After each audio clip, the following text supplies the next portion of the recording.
नमस्कार दोस्तों, मैं आपका होस्ट लुकेंद्र कुमार और आज जानेंगे हम कि नाइट्रोजन, सल्फर और फास्फोरस का माइक्रोब्स के ऊपर क्या इम्पैक्ट रहता है, क्यों माइक्रोब्स को नाइट्रोजन, सल्फर और फास्फोरस चाहिए होता है उनकी ग्रोथ के लिए।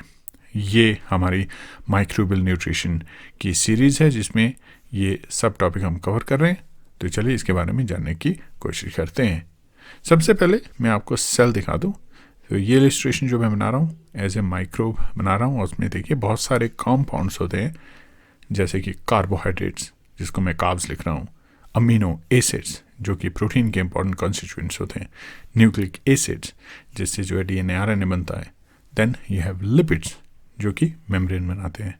इस तरह के बहुत सारे कंपाउंड्स होते हैं बैक्टीरिया में, माइक्रोब्स में, जो कि बहुत इम्पॉर्टेंट पार्ट होते हैं उसकी ओवरऑल स्ट्रक्चर का। और जो माइक्रोब की ग्रोथ होती है वो सिंपल आप देख रहे हैं बाइनरी फिशन के थ्रू इसके सेल डिवीजन होती है और इस तरह से ये कॉन्स्टेंटली ग्रो करता रहता है और हर एक ऑर्गेनिज्म का एक डिफाइंड टाइम रहता है इस साइकिल को पूरा करने का। और इसके लिए बहुत सारी चीज़ें चाहिए इस पर्टिकुलर ग्रोथ साइकिल को कंप्लीट करने के लिए, जिसमें ये 3 कंस्टिट्यूएंट्स जो हैं, nitrogen, then you have sulphur and then phosphorus, ये रहते हैं। इसका क्या रोल रहता है ये हम इस वीडियो में जानेंगे। हमने पिछले वीडियो में दूसरे जो कंपाउंड होते हैं वो कवर किए हैं, तो उन वीडियोस को देखना ना भूलें। तो सबसे पहले शुरू करते हैं नाइट्रोजन से। नाइट्रोजन आप जानते हैं अमीनो एसिड का बहुत इम्पॉर्टेंट जो है वो केमिकल कंस्टिट्यूएंट है। तो सबसे पहले अमीनो एसिड लिख लेता हूँ मैं। दूसरा, प्यूरिन्स में इसका रोल रहता है, पिरिमिडीन्स में इसका बहुत इंपॉर्टेंट रोल रहता है और इसी से ही न्यूक्लिक एसिड की सिंथेसिस होती है। देन कुछ कार्बोहाइड्रेट्स और लिपिड्स होते हैं जिसमें नाइट्रोजन का इंपॉर्टेंट रोल रहता है। Further most of the enzymes उसमें, क्योंकि वो अमीनो एसिड से बने होते हैं, देन यू हैव कोफैक्टर्स। तो इतनी सारी चीज़ों के लिए आपको नाइट्रोजन की ज़रूरत रहती है। Now most of the phototrophs and many chemotrophs जो है वो नाइट्रोजन को एक्वायर करने के लिए क्या करते हैं, नाइट्रेट को जो है उसको रिड्यूस करते हैं अमोनिया। और ये प्रोसेस कैसे होता है, ये होता है नाइट्रेट रिडक्शन प्रोसेस रहता है। And then you have different kinds of microbe, अलग तरह के माइक्रोब जैसे राइजोबियम है जो कि एटमॉस्फेरिक नाइट्रोजन को यूज़ करता है। तो इस तरह से बहुत सारे एग्जाम्पल है जो आप पढ़ सकते हैं। सेकेंड, सल्फर के बारे में बात करते हैं। सल्फर बहुत इंपॉर्टेंट होता है सम ऑफ द अमीनो एसिड्स के लिए, जो कि है सिस्टीन, मिथियोनिन। ये 2 अमीनो एसिड्स हैं जिसमें सल्फर होता है। ये बहुत इंपॉर्टेंट क्वेश्चन भी है, तो आपको याद रखना है ये point. Next you have carbohydrates and then biotin and then you have thiamine. इसमें सल्फर की रिक्वायरमेंट रहती है। अब सोर्स क्या रहता है, सोर्स रहता है सल्फेट सल्फर के लिए, और सल्फेट रिडक्शन से आपको सल्फर इससे मिलता है, माइक्रोब्स को सल्फर मिलता है। नाउ लेट्स टॉक अबाउट, बात करते हैं फास्फोरस की। फास्फोरस भी बहुत ही इंपॉर्टेंट कंपोनेंट है, स्पेशली दोज एनर्जी मॉलिक्यूल्स। सो सबसे पहले बात करते हैं न्यूक्लिक एसिड में आपको फास्फोरस की बहुत एसेंशियल रिक्वायरमेंट रहती है। फॉस्फोलिपिड में आपको फास्फोरस चाहिए होता है। न्यूक्लियोटाइड्स में आपको फास्फोरस चाहिए। एटीपी में फास्फोरस की बहुत इंपॉर्टेंट जो है वो उसकी कंट्रीब्यूशन रहती है।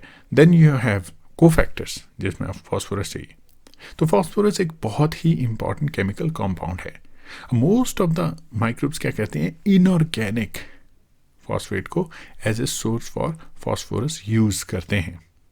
और अगर आपके ग्रोथ मीडिया में लो फास्फोरस है तो, या लो फॉस्फेट है, तो ग्रोथ जो होगी वो लो होगी। अब हम ई कोलाई की बात करें तो ई कोलाई जो है organic as well as inorganic दोनों तरह के फॉस्फेट को या फॉस्फोरस सोर्स को यूटिलाइज कर सकता है।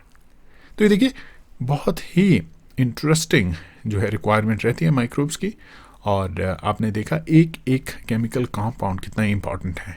और बहुत सारी ऐसी प्रोसेसेस होती हैं इंडस्ट्रियल लेवल पे स्पेशली, जहाँ पे इन सब केमिकल कंपाउंड को ऑप्टिमाइज किया जाता है for the growth of the microbial species और माइक्रोबियल जेनरा। जो भी ग्रो कर रहे हैं वो उनको अलग अलग कॉन्सेंट्रेशन पे ग्रो किया जाता है।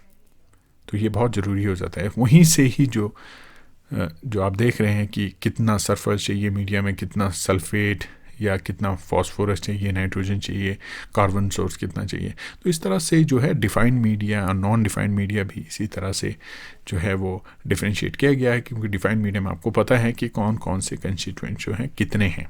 अनडिफाइंड या नॉन डिफाइंड मीडिया में आपको कोई आइडिया नहीं है। तो बहुत सारी ऐसी चीज़ें हैं जो इन पर्टिकुलर चीज़ों पे फोकस्ड हैं। जैसे आपको पता होना चाहिए कि पर्टिकुलर कंपाउंड की कितनी कॉन्सेंट्रेशन है। तो जब भी आप रिसर्च करते हैं, आप जो मीडिया यूज़ कर रहे हैं, आपको पता होना चाहिए कि उसमें जो कंस्टिट्यूएंट्स हैं वो कौन कौन से हैं। अगर आप उनसे छेड़ाछाड़ी करेंगे या जो मैं इस तरह से कहूँ कि उनकी कॉन्सेंट्रेशन को ज़्यादा और कम करेंगे, तो आपकी ग्रोथ पे इम्पैक्ट पड़ सकता है। तो इसी तरह से जो कंपनीज होती हैं वो ऑप्टिमाइज़ करती हैं। तब आपको पता लगता है कि इतना ग्राम मीडिया आपने इतने लीटर ऑफ वाटर में यूज़ करना है, तभी जो फाइनल कॉन्सेंट्रेशन होगी इन पर्टिकुलर कंपाउंड की वो ऑप्टिमाइज्ड होगी। तो ये माइक्रोबायोलॉजी का बहुत इंपॉर्टेंट रिसर्च एरिया है, जहाँ पे इन बैक्टीरिया को ग्रो किया जाता है, इनको ऑप्टिमाइज़ किया जाता है, उसके बाद जो है इनकी जो फिजियोलॉजी को स्टडी किया जाता है। तो एनीवेज, हमने इसमें स्पेशली नाइट्रोजन, फास्फोरस और सल्फ़र के बारे में डिस्कस किया। इस तरह से बहुत सारे कंपाउंड हैं जिनको आप पढ़ सकते हैं। आने वाली वीडियोस में और भी लेक्चर मैं कवर करूंगा, जिसमें हम बातें करेंगे माइक्रोबियल न्यूट्रिशन के ऊपर, किस तरह से जो माइक्रो ऑर्गेनिजम्स हैं वो उनका जो न्यूट्रिशन रहता है वो कैसा रहता है। साथ ही साथ मैं आपको ये भी बता दूं कि इसी तरह से और भी वीडियोस लेके आने वाला हूँ आपके लिए। अगर आपको इस तरह के वीडियो अच्छे लगते हैं, देखने अच्छे लगते हैं, तो प्लीज़ चैनल को सब्सक्राइब करें और मुझे सपोर्ट करें। धन्यवाद दोस्तों।